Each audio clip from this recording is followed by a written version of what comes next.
Hoy es un buen día para nacer, porque es el día de Navidad.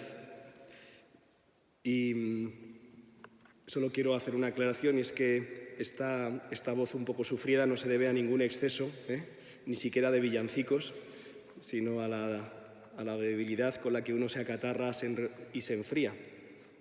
Quiero compartir con vosotros 3 puntos en esta homilía. En primer lugar, compartir una reflexión que se escribió ahora hace 80 años en el contexto de la Segunda Guerra Mundial. Después, algo más cerca, hace más o menos 40 años, una historia de Navidad real y verídica. Y en tercer lugar, comentar un aniversario que estamos celebrando. En 1940, en plena Segunda Guerra Mundial, el ejército francés estaba siendo derrotado por el ejército alemán. En este ejército francés se encontraba un pensador que después sería verdaderamente relevante en la historia del siglo XX, Jean-Paul Sartre, un pensador existencialista ateo. Él, que también era literato, se encontraba junto a otros 15.000 soldados franceses en un campo de prisioneros, pues el ejército alemán les había vencido y les había confinado en un pueblo donde se encontraban todos ellos prisioneros. Y se acercaba la fiesta de Navidad de 1940 y los sacerdotes pidieron que el toque de queda habitual en ese campo fuera levantado para que se pudiera celebrar la Misa del Gallo, y se les concedió. En ese contexto le pidieron a Jean-Paul Sartre si podía escribir una reflexión, una obra, un auto sacramental sobre la Navidad, y se prestó a ello. Esta obra se conoce como Barioná, el hijo del trueno. Barioná es el personaje principal que encarna de alguna manera la filosofía existencialista atea del autor. Barioná era un personaje judío que ante el dominio del Imperio Romano se resiste y propone a sus hermanos en el pueblo donde habitan, allí en Israel, propone que para dejar de sufrir lo que deben hacer es abandonarse a la desesperanza, y escribe así: «Oh compañeros, mi sabiduría me ha dicho, la vida es una derrota, nadie sale victorioso, todo el mundo resulta vencido, todo ha ocurrido siempre para mal y la mayor locura del mundo es la esperanza». Y ante esta situación continúa: «Con resolución tenemos que acostumbrar nuestras almas a la desesperanza, porque la dignidad del hombre está en su desesperanza». Y toma una resolución: no más niños, no tendremos más relaciones con nuestras mujeres, no queremos perpetuar la vida ni prolongar los sufrimientos de nuestra raza, no engendraremos más, consumiremos nuestra vida meditando el mal, la injusticia y el sufrimiento. La decisión de Barioná ante el mal opresor es abrazarse a la desesperanza y cortar el flujo de la vida. En este momento, sorprendentemente, en un giro dramático en la obra, aparece la mujer de Barioná y le informa de que está embarazada. Han pasado 80 años. Sartre escribía en el contexto de una guerra mundial que estaba siendo vencida en aquel momento por un terrible poder, el del ejército nazi, y manifestaba esa desesperanza que tenía como consecuencia no abrirse a la vida, cerrarse a la vida. 80 años después, y en un contexto muy distinto, nos encontramos con que la vida cada vez se abre menos paso. En nuestra sociedad, en concreto en la sociedad occidental, pero más en concreto en nuestra querida tierra española, que ha visto cómo sus profundas raíces cristianas se han ido debilitando, nos encontramos en una sociedad que se encamina hacia el suicidio demográfico. Así es. No hay relevo generacional en nuestra tierra. Tendría que pasar una cadena de milagros para que pudiera ser restaurado el índice normal, para que las siguientes generaciones dieran el relevo natural a nuestra generación. Lo que pasa es que la desesperanza se ha visto transformada por el cinismo hedonista. No hay sentido, no merece la pena, comamos y bebamos, que mañana moriremos. Por cierto, Barioná atisbó algo. Decía así, ante el misterio de la Navidad: un Dios que se transforma en hombre, ¡qué idiotez! No veo qué podría tentarle de nuestra condición humana.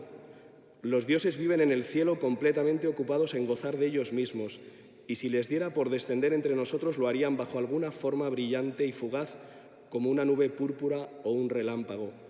¿Se cambiaría un Dios en hombre?, se pregunta, y continúa respondiendo. Si un Dios se hubiese hecho hombre por mí, le amaría excluyendo a todos los demás.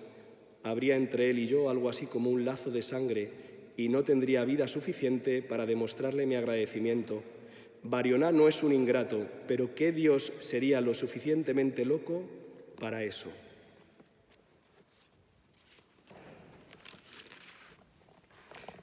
Segundo punto. Hace 40 años, a principios de los años 80, sucedió en la noche de Nochebuena un acontecimiento del que he tenido noticia en las últimas semanas, que es una historia verídica que le sucedió en un pequeño pueblo de la Sierra madrileña y que ha sido compartido en un cortometraje que se llama 25, 35, 36. Sucedió que un sacerdote se encontraba en la noche de Nochebuena e informó a sus feligreses que esa noche no celebraría la Misa del Gallo. A las pocas horas llegaron a la sede del Obispado de Madrid, del Arzobispado de Madrid, infinidad de llamadas telefónicas, entre ellas las del propio alcalde del pequeño pueblo, quejándose amargamente de que no fuera a haber celebración de la Misa del Gallo. Así que el entonces obispo auxiliar, don Eugenio Romero Pose, se puso en comunicación con este sacerdote para preguntarle cuál era el motivo por el que iba a dejar sin la Misa de Gallo a sus feligreses. El sacerdote, don Luis, le compartió con él la situación en la que se encontraba. Una profunda noche de fe. Él, que se había consagrado sacerdote con mucho deseo y con mucho ánimo, había visto cómo la vida le había ido desgastando, la muerte de sus padres le había afectado y le confesaba que tenía una crisis profunda de fe y que por eso no podía celebrar la Misa del Gallo. El obispo auxiliar le intentó hacer ver que la conveniencia de confiar en el Señor y de seguir adelante, pero finalmente le dijo: tranquilo, buscaré un sustituto. Y en ese contexto, en la parroquia de este buen sacerdote, apareció una figura, o más bien dos figuras misteriosas, un hombre que se llamaba Mateo y que llevaba una pulsera en su mano con una inscripción: 25, 35, 36. Este hombre parecía tener una enfermedad mental y el padre Luis le acogió con mucha misericordia y le recibió. Y en ese contexto apareció también un sacerdote, don Vicente. Bueno, no termino de contaros toda la historia. Lo único que os puedo decir es que ese don Vicente que apareció en esa parroquia había fallecido unas horas antes. Había fallecido en el pueblo de Patones, del que era párroco, unas horas antes. Don Luis se quedó solo, desaparecieron esas figuras, esas personas, y se encontró con una Biblia delante de él y recordó que había estado hablando con Mateo y llevaba la inscripción 25, 35, 36. Y leyó Mateo 25, 35, 36, donde escuchaba: tuve hambre y me disteis de comer, tuve sed y me disteis de beber, fui forastero y me acogisteis, estuve en la cárcel y me visitasteis. Y celebró la misa de Nochebuena. En el cortometraje aparecen incluso las palabras, la voz viva de San Juan Pablo II, que le dirigió en un momento un mensaje dirigido a él. A veces, en medio de las tinieblas, ¿verdad?, el Señor se hace presente, trae luz para que tus dudas y las mías puedan ser disipadas. Esa luz que celebramos en la Navidad, esa luz que se le apareció al pueblo que caminaba en tinieblas y en sombras de muerte, se ha aparecido muchísimas veces. Se le apareció a José y a María en forma de ángel que les reveló el designio de Dios, lo cual no significó que las tinieblas desaparecieran completamente. Pensaba en estos días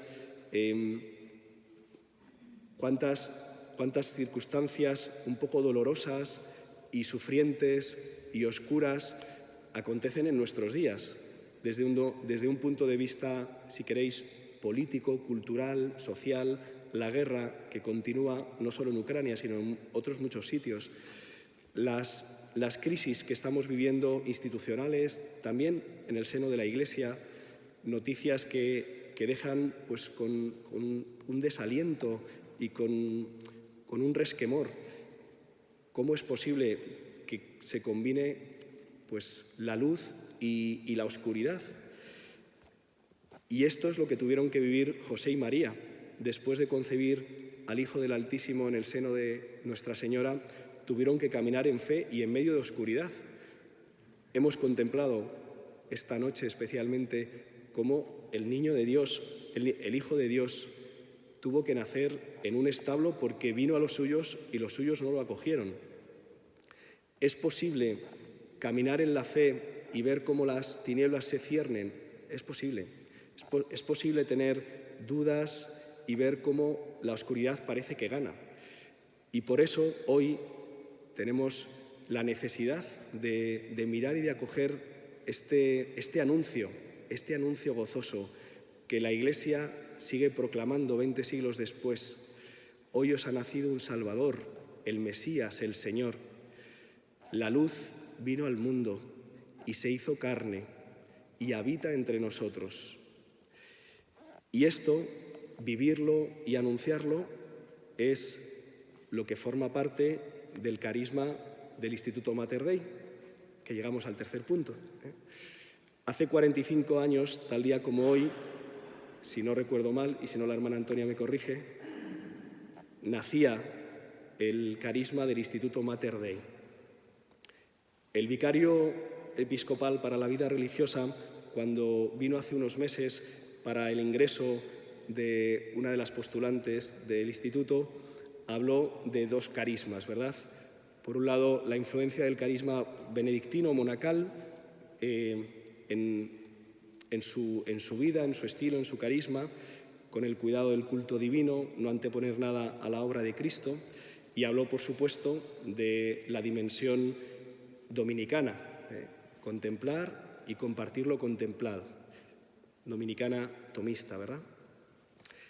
Creo que también hay un tercer elemento que se ha puesto más de manifiesto en los últimos meses, que es el carmelitano. El carmelitano, no solo porque Santa Teresita de Lisieux sea patrona del noviciado, ¿verdad? Que esto es así desde hace años, sino porque aquí se han fraguado, han venido y han decidido ingresar en el Carmelo, ¿verdad? Pero también está el carisma franciscano, porque esta comunidad se encuentra en un convento de clarisas, durante 400 años, y por eso van leyendo las florecillas de Santa Clara por los pasillos del claustro, ¿verdad? Hay un quinto elemento que se ha añadido aquí, se ha enriquecido el carisma de Mater Dei con la furia española, la furia española que han ido experimentando especialmente en las nuevas incorporaciones. Así que junto a lo monacal benedictino, dominico tomista, carmelitano, está también lo franciscano y lo español. Le damos gracias a Dios y escuchamos esa primera lectura, dichosos los pies del que anuncia el Evangelio, la buena noticia. Les alentamos a que sigan viviéndolo y compartiéndolo, contemplándolo y transmitiéndolo. Les alentamos porque es lo que necesita el mundo, ¿verdad? Recibir esa luz. El Verbo se hizo carne y habitó entre nosotros. Necesitamos que, igual que en la plenitud de los tiempos nos habló Dios por su Hijo, sigan resonando esas palabras y esas enseñanzas. Y que podamos vivir de la gracia y de la verdad que han sido transmitidas por Jesucristo, que traiga esta luz al mundo a los que vivimos a veces en medio de tinieblas y en sombras de muerte, para que su resplandor ilumine nuestras vidas, ilumine nuestro mundo, ilumine nuestra Iglesia. Que María Santísima, la Madre del Señor, la Madre de Dios, nos ayude a acoger, como ella hizo, en la fe, la palabra de Dios para engendrarla en nuestra vida y para poder ofrecerla y entregarla al mundo. Que así sea.